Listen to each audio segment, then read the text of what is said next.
So hello everyone, आज के इस वीडियो में हम डिस्कस है factors contributing to the growth of entrepreneurship. मतलब किस किस फैक्टर्स की वजह से हमारे कंट्री में ग्रोथ हो रहा है एंटरप्रेन्योरशिप का। तो दो फैक्टर है, economic factor and non economic factor. आज के इस वीडियो में सिर्फ हम इकोनॉमिक फैक्टर डिस्कस करेंगे, नेक्स्ट वीडियो में हम नॉन इकोनॉमिक फैक्टर डिस्कस करेंगे। तो और देखते हैं economic factor.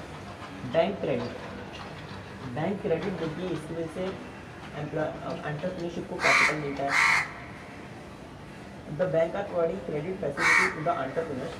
Small entrepreneurs come under the priority sector. As per RBI guidelines, bank must provide fund to the priority sector 40% of total lending. मतलब RBI के guidelines के मुताबिक बैंक को अपने डिपॉजिट के मुताबिक एंटरप्रेन्योर को फंड देना है, मतलब लोन देना है, वो भी लो इंटरेस्ट रेट पे। The interest in bank credit to entrepreneurs is due to increase in bank deposit, decrease in CRR and SLR since 1991. CRR मतलब cash reserve ratio and SLR मतलब स्टैट्यूटरी लिक्विड रेशियो। ये सब RBI के guidelines के मुताबिक तय होता है कि कितना परसेंट रखना है CRR and SLR। RBI guidelines on lending to the priority sector, मतलब RBI ने ऐसा अपनी गाइडेंस निकाली है कि प्रायोरिटी सेक्टर को 40% अपना लेंडिंग देना है। बैंक जितना क्रेडिट देगी उसकी वजह से भी एंटरप्रेन्योरशिप का ग्रोथ होता है। नेक्स्ट पॉइंट है कॉम्पिटिशन। कॉम्पिटिशन अपने इंडिया में बढ़ते ही जा रहा है। आफ्टर इंडिपेंडेंस 1991 के बाद खास करके अपने इंडिया में कॉम्पिटिशन बढ़ते ही जा रहा है। The government of India has liberalise the Indian economy. आपने 3 वर्ड सुने होंगे, LPG, लिबरलाइजेशन, प्राइवेटाइजेशन, ग्लोबलाइजेशन। तो गवर्नमेंट ऑफ इंडिया ने लिबरल कर दिया इंडियन इकोनॉमी को, मतलब फ्री कर दिया है। FDI has increased across several industry in 1991. FDI was increased to 51% in certain higher priority industries. मतलब फॉरेन डायरेक्ट इन्वेस्टमेंट, मतलब बाहर के लोग भी इंडिया में पैसा लगा सकते हैं, उसको 51% कर दिया था 1991 में in certain high priority industries. At present, FDI is allowed even up to 100% in certain sectors such as pharma, export, tourism, etc. मतलब अभी तो किसी फार्मा इंडस्ट्री में, एक्सपोर्ट, टूरिज्म के इंडस्ट्री में 100% भी FDI को अलाउ कर दिया गया है। The government has also stated the process of D reservation of public sector, मतलब जो भी पब्लिक सेक्टर है उसको गवर्नमेंट अपना डी रिजर्व कर दे, मतलब अपने हाथ से प्राइवेट हाथों में दे रही है, जैसा कि अभी Mumbai metro, railway, which has generated competition between the public sector and private sector.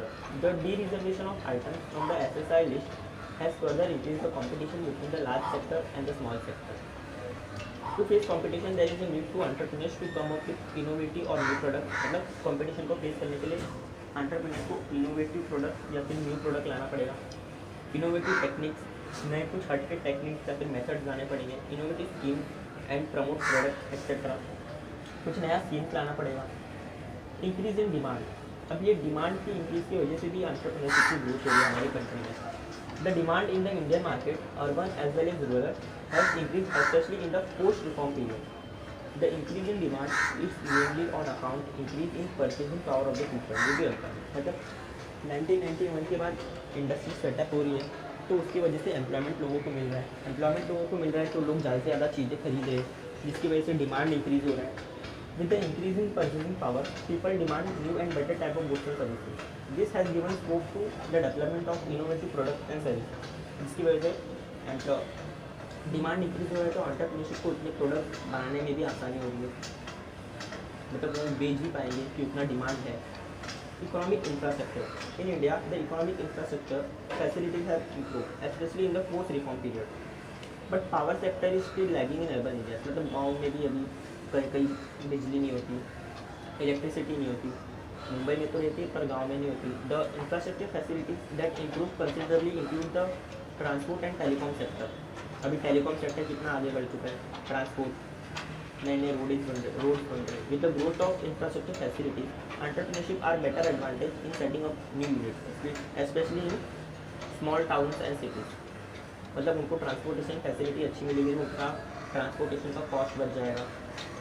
Telecom sector मतलब उनको रॉ मटेरियल हमको ऑर्डर करना है तो फटाक से फ़ोन लगाएंगे सप्लायर को, तो उनका रॉ मटेरियल का मतलब वहाँ पे जाना नहीं पड़ेगा, उनको फटाक से ऑर्डर हो जाएगा।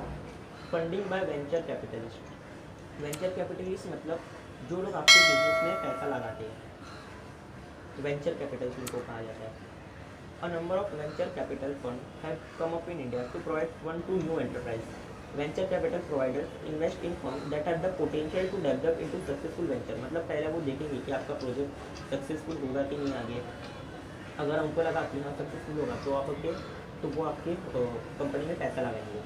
The venture capitalist provide 3 types of funding, equity capital, loan या फिर मेजराइन फंडिंग, मतलब पार्शली इक्विटी और पार्शली डेट, मतलब आधा इक्विटी और आधा डेट। नेक्स्ट पॉइंट है government incentive. The central and state government provide number of incentive to entrepreneur which have given a boost to entrepreneurship development in India.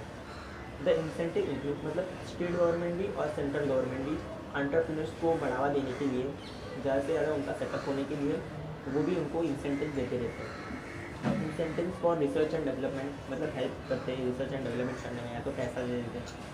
Tax holidays for setting up in backward areas, मतलब अगर तुम rural area में अपना business setup कर रहे हो तो वहाँ पे आपको कुछ सालों के लिए टैक्स नहीं देना पड़ता गवर्नमेंट को। कैश सब्सिडी, मतलब कुछ कैश दे देते। Loans at low interest rate, मतलब आपको लोन्स दे देंगे बहुत ही कम इंटरेस्ट रेट पे। तो हमारा यहाँ पे इकोनॉमिक फैक्टर कंप्लीट होता है। नेक्स्ट वीडियो में हम नॉन इकोनॉमिक फैक्टर देखेंगे। तो आपको वीडियो पसंद आया होगा, तो मिलते हैं नेक्स्ट वीडियो में।